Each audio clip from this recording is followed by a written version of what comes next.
এক 16 বছর বয়সী ছেলে তার মাকে জিজ্ঞেস করলো, মা, আমার 18তম জন্মদিনে তুমি আমাকে কি উপহার দেবে? তার মা এক মিষ্টি হাসি দিয়ে উত্তর দিলেন, যখন তোমার 18তম জন্মদিন আসবে তখন আলমারিতে একবার দেখে নিও, ওখানেই তোমার উপহারটা পাবে।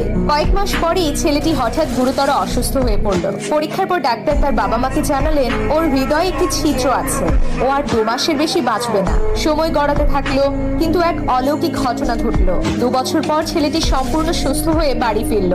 তবে তাকে এমন এক কঠিন সত্যের মুখোমুখি হতে হলো যা তার পৃথিবীটাকেই ওলট পালট করে দিল। তার মার এই পৃথিবীতে ছিলেন না, তার বুকটা ভেঙে গেল।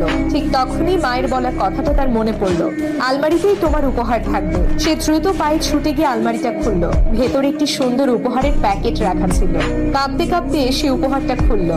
ভেতরে একটা চিঠি রাখা ছিল। চিঠিতে লেখা ছিল, আমার কলিজার টুকরা, যদি তুমি এই চিঠিটা এখন পড়ছো তবে এর মানে হলো তুমি পুরোপুরি সুস্থ আছো। আমার মনে আছে যখন ডাক্তার বলেছিলেন তোমার হৃদয়ে ছিদ্র আছে, সেদিন আমার পৃথিবীটাই শূন্য হয়ে গিয়েছিল। আমি সেদিন অনেক কেঁদেছিলাম, অনেক বেশি। তারপরে আমি একটা সিদ্ধান্ত নিলাম, আমি তোমাকে আমার হৃদয়টা দেব। মনে আছে তুমি আমাকে জিজ্ঞেস করেছিলে যে 18তম জন্মদিনে তোমাকে কি উপহার দেব?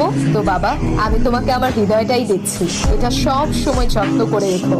শুভ জন্মদিন বাবা, তোমার মা।